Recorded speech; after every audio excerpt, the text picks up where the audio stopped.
আমি আহসান রনি। আমি মূলত একজন সবুজ কর্মী, কাজ করছি গ্রিন সেভার্সে।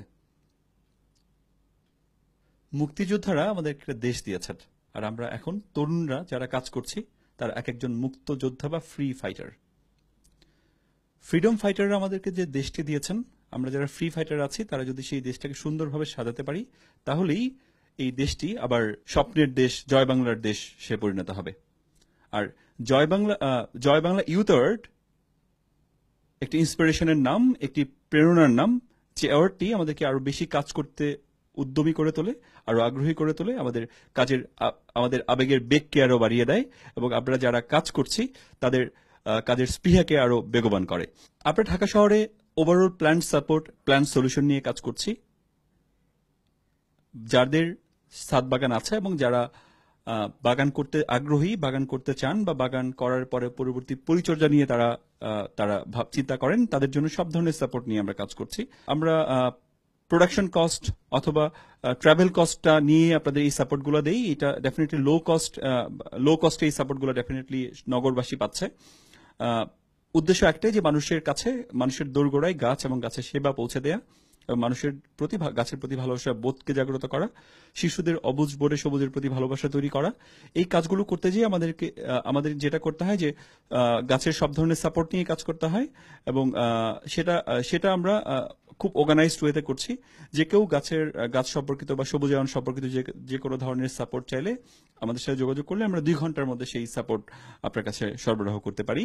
আর সেটি ডেফিনেটলি আপনি কম খরচে এবং কম সময়ে আমাদের কাছ থেকে সেই সাপোর্টটা আপনি গ্রহণ করতে পারেন। আমরা তরুণরা যারা দেশের অগ্রগতির জন্য, দেশকে ভালোবেসে দেশকে সামনের দিকে এগিয়ে নিয়ে যাওয়ার জন্য কাজ করছি, তাদের জন্য একটি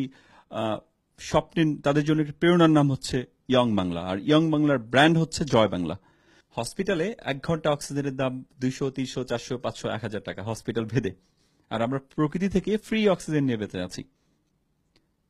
অবশ্য অনেক দেশ এখন তাদের প্রয়োজনে, মানুষের শ্বাস নেয়ার প্রয়োজনে অক্সিজেন কিনছেও। যেমন চায়না তার মানুষের অক্সিজেনের প্রয়োজন এখন কানাডা থেকে অক্সিজেন কিনে নিয়ে যাচ্ছে। আর ঢাকা শহরে যেভাবে কনক্রিট আকাশ ছোঁয়ার প্রতিযোগিতায় নেমেছে, সেখানে দেখা গেল যে একটা সময় মানুষকে অক্সিজেন সিলিন্ডার কাঁধে নিয়ে ঘুরতে হবে। তো এখনই যদি উদ্যোগী না হওয়া যায়, যে ঢাকা শহরের রুফটপ, যে 4.5 লাখ রুফটপ ঢাকা শহরে আছে, মানে 4.5 লাখ বাড়ি আছে, প্রত্যেকটা বাড়িতেই এক একটা রুফটপ আছে বা ছাদ আছে। যেমন যতটুকু জায়গা নিয়ে একটি বাড়ি হয়েছে, ততটুকু জায়গা কিন্তু ওই বাড়ির ছাদেও আছে। সেই ছাদগুলোতে যদি প্ল্যান্টেশন করা যায়, একটি বাড়ি করার জন্য এই শহরটি যতটুকু জায়গা হারালো, ততটুকু জায়গা কিন্তু ছাদ থেকে পূরণ করা সম্ভব, বা তার কাছাকাছি জায়গা পূরণ করা সম্ভব। সেই জায়গা থেকে আমরা ঢাকা শহরে সবুজায়নের কাজ করছি, ছাদ বাগানের কাজ করছি। বলতে গেলে পুরো নগর কৃষি নিয়ে আমরা কাজ করছি। ঢাকা শহরের মানুষজন যাতে তাদের নিজেদের সবজি নিজেরাই ঢাকা শহর থেকে, তাদের ছাদ থেকে প্রডিউস করতে পারে, ফ্রেশ শাকসবজি উৎপাদন করতে পারে, ফ্রেশ ফলকে গাছ থেকে ছিঁড়ে খেতে পারে। শহরের বাচ্চারা যাতে জানতে পারে যে কোন গাছে কোন ফল ধরে, গাছ থেকে একটা ফল ছিঁড়ে খেতে কেমন আনন্দ, এই তৃপ্তি বা মজাটা যদি তারা পায়, তাদের মধ্যে যাতে জেনারেশন লার্নিংটা ভালো হয়, সেই জায়গাগুলো নিয়ে আমরা কাজ করছি। এর জন্য আমাদের মেইন কাজ হচ্ছে ছাদ বাগান করা ঢাকা শহরে। আমরা ঢাকা শহরে 409টি বাসায় ছাদ বাগান করে দিয়েছি, এবং প্রত্যেকেই বেনিফিশিয়ারি। আমি যদি একটু মজা করে বলি, যে ঢাকা শহরের মানুষ এখন, আমাদের যাদের বাসায় কাজ করছি, তারা এখন কবজি ডুবিয়ে সবজি খাচ্ছে। ছাদ বাগান করেই আমরা ক্ষান্ত হইনি। ছাদ বাগান করার পর আমরা নগরবাসীকে বিভিন্ন ধরনের সাপোর্ট আমরা অ্যাভেলেবল করছি।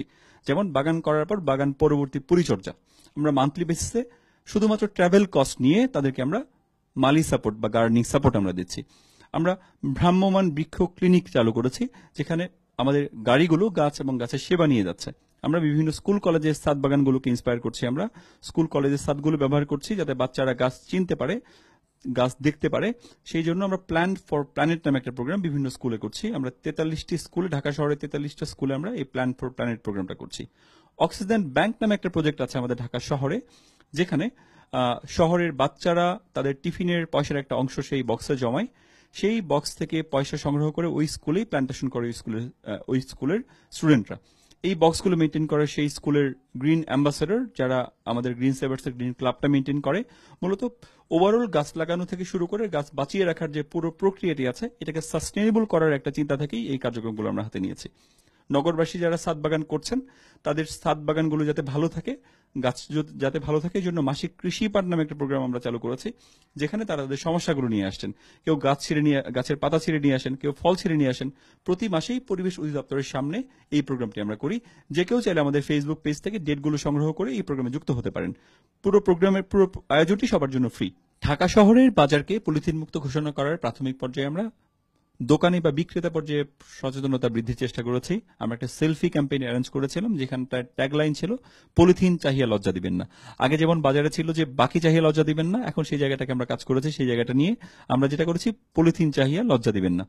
এবং সেই জায়গাটায় যখন বাজারের অধিকাংশ দোকান সেই কাজটির সাথে, সেই কার্যক্রমের সাথে সহমত পোষণ করেছে এবং তারা উদ্যোগী হয়েছে এবং উদ্যমী হয়েছে, তখন আমরা পুরো বাজারটিকে পলিথিন মুক্ত ঘোষণা করতে আমরা উদ্যোগী হয়েছি।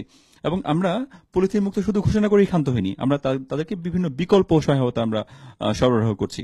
যেমন লো কস্ট এবং লাইট ওয়েট পাটের ব্যাগ, কম দামে যাতে পাটের ব্যাগ এবং পলিথিনের বিকল্প বায়োডিগ্রেডেবল কিছু ব্যাগ আমরা তাদেরকে সাজেস্ট করছি, ইভেন কাপড়ের ব্যাগ, যেখানটায় ক্রেতারা যাতে সেটা তাদের কাছে সহজলভ্য হয় এবং কম দামে তারা পায়, সেই জায়গাটি নিয়েও আমরা কাজ করছি।